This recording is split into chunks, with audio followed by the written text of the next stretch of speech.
जय हिंद, आदाब। मैं हूं शमीम जराजपुरी और आप देख रहे हैं खबरों नज़र चैनल।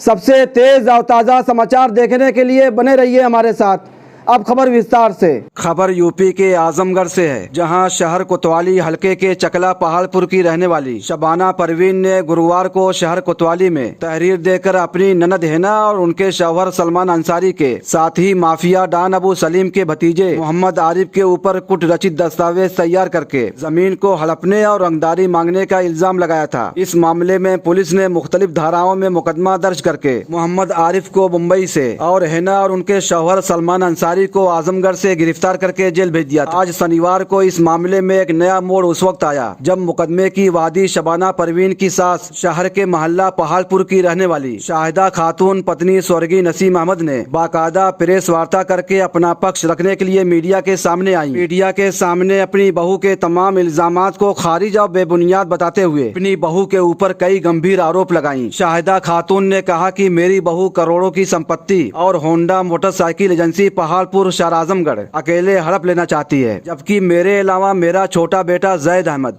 और बेटी हेना पत्नी सलमान अंसारी भी वारिस है। शाहिदा खातून ने अपनी बहू शबाना परवीन के ऊपर यह भी आरोप लगाया कि मेरी बहू शबाना और उनके दामाद के करतूत की वजह से मेरा छोटा बेटा जैद जानलेवा पदार्थ पिला देने की वजह से बीमार है और जिंदगी और मौत के बीच में संघर्ष कर रहा है, जिसका इलाज लीलावती हॉस्पिटल मुंबई में 3.5 महीने से चल रहा है। मां शाहिदा खातून ने कहा कि बेटे के इलाज में तकरीबन 85 लाख रुपए खर्च हो चुके हैं। उसकी जान बचाने के लिए मैं अपने नाम की जायदाद, जिसमें कुछ जायदाद तनहा मेरे नाम भी है, बेचना चाहती हूं, लेकिन मेरी बहू और उसका दामाद मुझे मेरी संपत्ति बेचने नहीं दे रहे हैं। शाहिदा खातून ने बताया कि मेरे शौहर स्वर्गीय नसीम अहमद साइकिल के पंचर बनाने से लेकर आगे बढ़े और तरक्की की, जिसमें हमारी हीरोंडा मोटरसाइकिल की एजेंसी पहाड़पुर ने काफी नाम कमाया। तमाम बिल्डिंग, जमीन, जायदाद और फ्लैट और कई शहरों में हम दोनों पति और पत्नी के नाम कायम किया, लेकिन कोरोना की लहर में मेरे पति नसीम अहमद की मौत हो गई और 9 महीने बाद मेरा बड़ा बेटा आदिल अहमद और छोटू भी चल बसा। बेटे की मौत के बाद से ही बहू की नजर मेरी संपत्ति पर है। बहू ने मुझे अपने घर पर रखा और काफी अजियतें दी।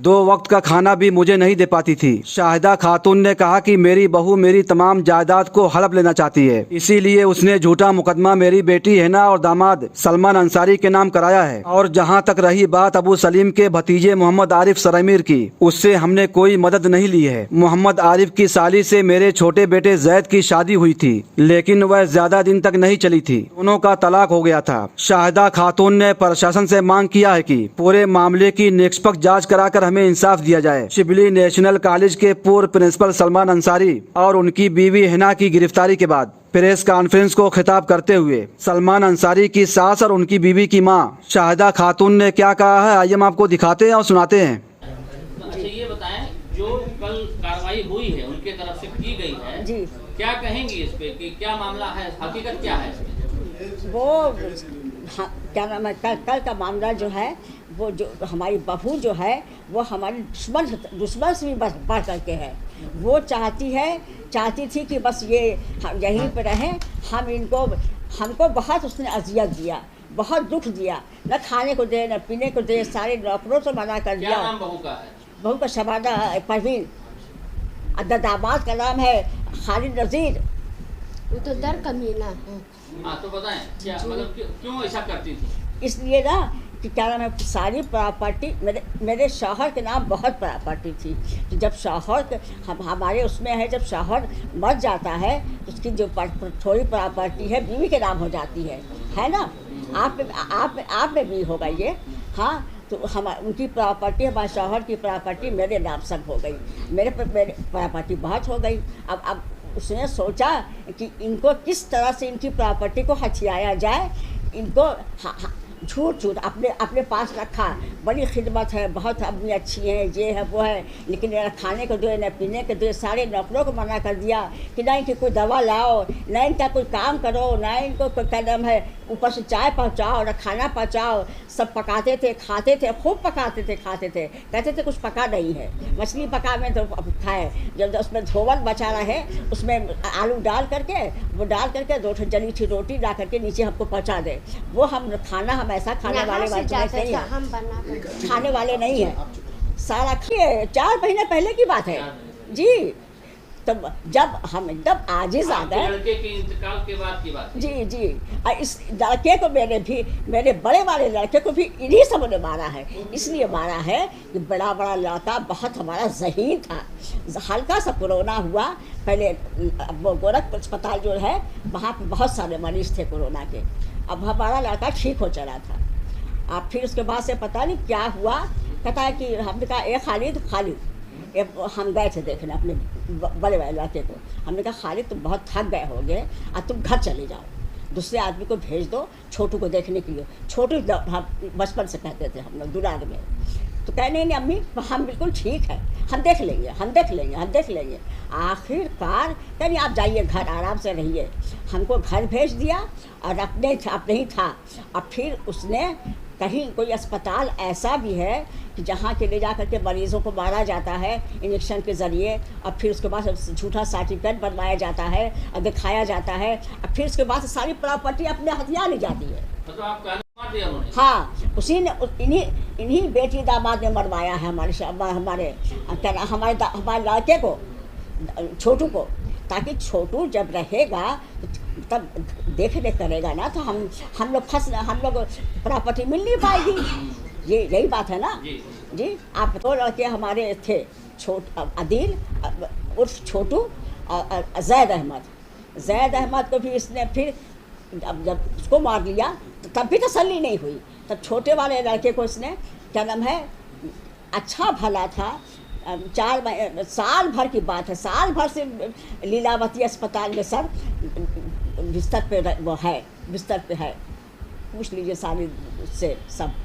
और उसके बाद से पैसा के मांगा कि जैद के लिए पैसा दे दो, कैसे लीलावती अस्पताल पर पैसा बहुत लगता है ना, तो कहता है कितना पैसा दिया जाएगा। जो मुकदमा कराया है वो झूठा है, आप ये कहना चाह रहे हैं? जी हाँ। सच्चाई बताइए क्या है? सच्चाई यही है, क्या नाम है, उसने हमारे जैद को भी अपने राह से हटाना चाहा तो कहता कितना पैसा दिया जाएगा। तो फिर मजबूर होकर के हमने अपनी प्रॉपर्टी बेची दक्षिणामपुर। पैसा हम कहाँ से देते लीलावती वालों को, पैसा बहुत लगता है ना।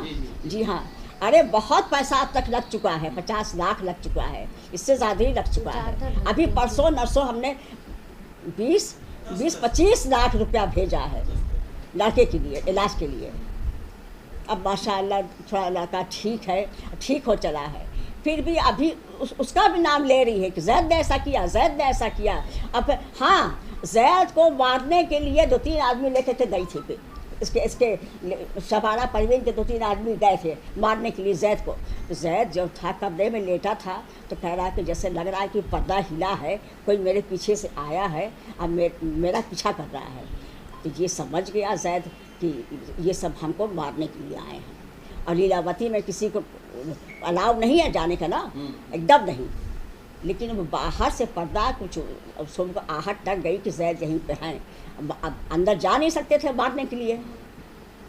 तो अब ये मतलब अपने शौहर को रास्ते से हटा दिया, हाँ। अब देवर को हटा दिया, पूरी संपत्ति कब्जा करना चाहता है। हाँ, अब कर भी लिया उसने, सब झूठ हमारे दामाद को, हमारे बेटी को भी अपने कब्जे में कर करके झूठ मुकदमा लगा करके मुकदमे में लगा करके कर दिया। जो कि मेरे दामाद शिवली यानी वो कॉलेज के वो लेक्चरर है ना, उनको कौन नहीं जानता है कितने अच्छे आदमी, सब उनके आपने सुना होगा कि उनकी बड़ाई कितने अच्छे आदमी है, किसी के उससे में नहीं रहते। लेकिन जब हमारे कोई नहीं है तो हमारा दामाद हमारी मदद नहीं करेगा तो कौन करेगा बताइए? बेटी दामाद नहीं करेंगे तो कौन करेगा? क्या चाहती हैं आप?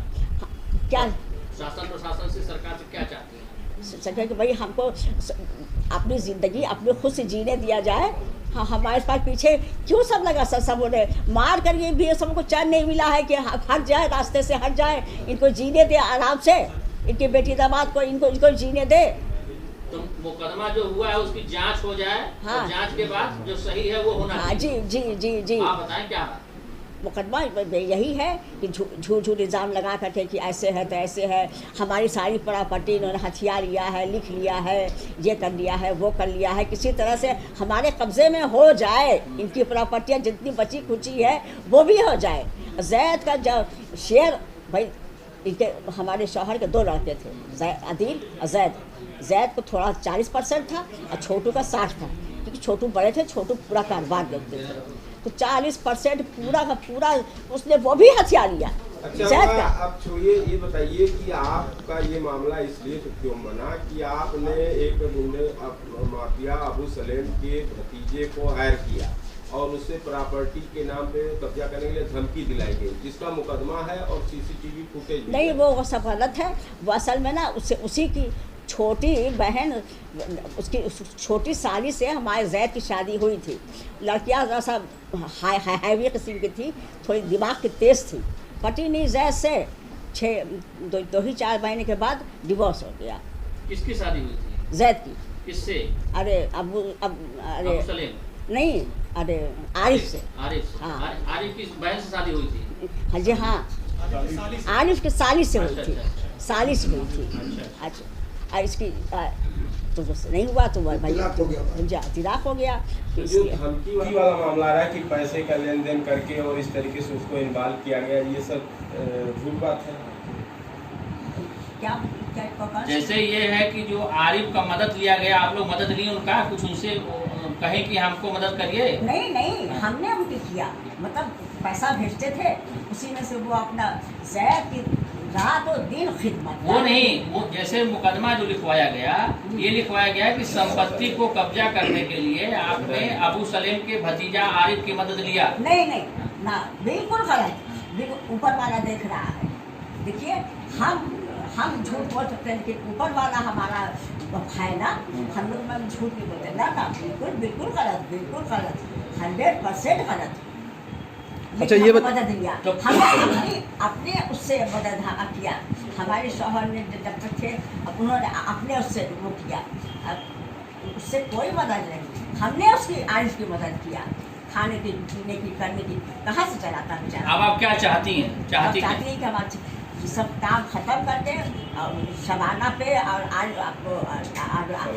वो खालिद नसीर पे सख्त कार्रवाई कीजिए और क्या नाम है उन सबों को रास्ते से हटाइए, हमको सुकून की जिंदगी जीने दीजिए। खबर और विज्ञापन के लिए संपर्क करें। आजमगढ़ की ताज़ा और तमाम खबरों को सबसे पहले देखने के लिए हमारे चैनल को सब्सक्राइब करें।